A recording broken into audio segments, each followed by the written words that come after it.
Huwag mo tignan ng ganyan. Ano yung sinasabi mo kanina? Ano yung sinasabi mo? Sabi mo dito. Pinatayo mo na naman ako boy sa gilid. Bakit? Ayaw mo ba na nakatayo Sabi ko ko lang? sa'yo, bigay mo sa akin yung mic boy eh. Wow, ang tapang.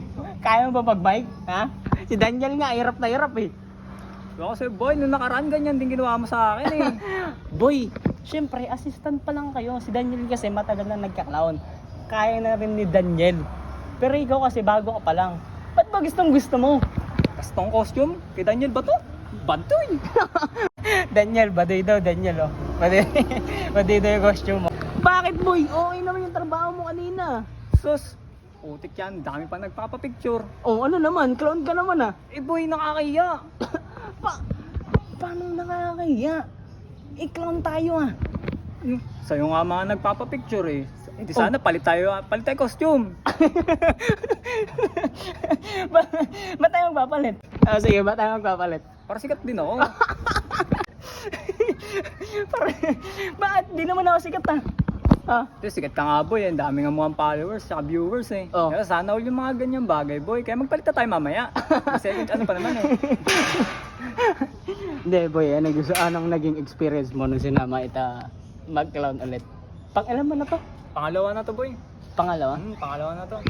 Nung una, pinatayo mo lang talaga ako sa gilid eh. Boy, gano'n kasi gawain talaga ng assistant. Anong ginawa ko sa'yo nung pumunta tayo dun sa first show natin?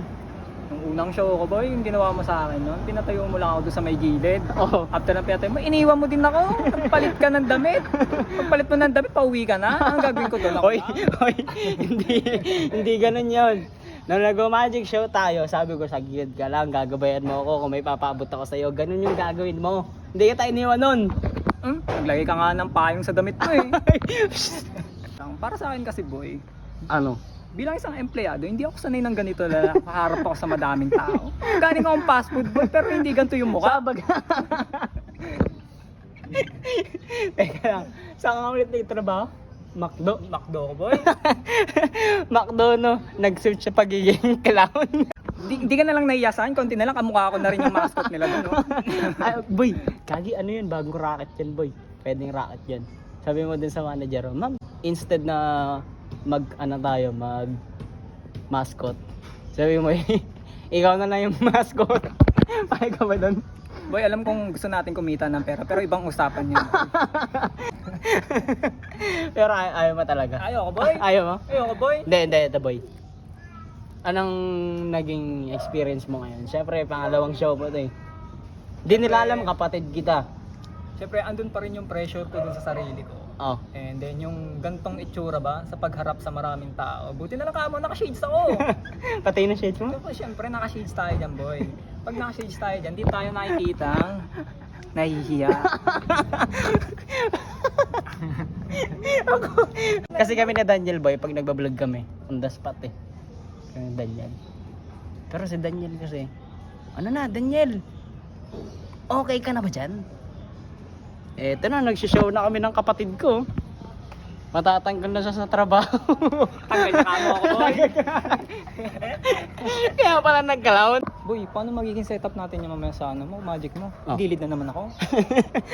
Oh, ayaw mo ba? Magkabit ka sa akin, pero kung wari, tapos na yung show, may pumutok na. Ibigay mo na lang sa akin. Kahit tagawalis na lang ako yun. Anong pumutok? Anong pumutok? Wari, may dala kang fireworks dyan. No? Walang fireworks? Walang fireworks dun. Eh di yung mga ano, yung kinupit ko kanina, yung mga ginupit ko. Kahit yun na lang, wawalisin ko na lang. Ikaw pwede. Diba, kaya, boy, gusto mo may gawin ka? Kain tayo dun. Stop mo na yan. Stop mo na yan. Naya siya, dami na tao.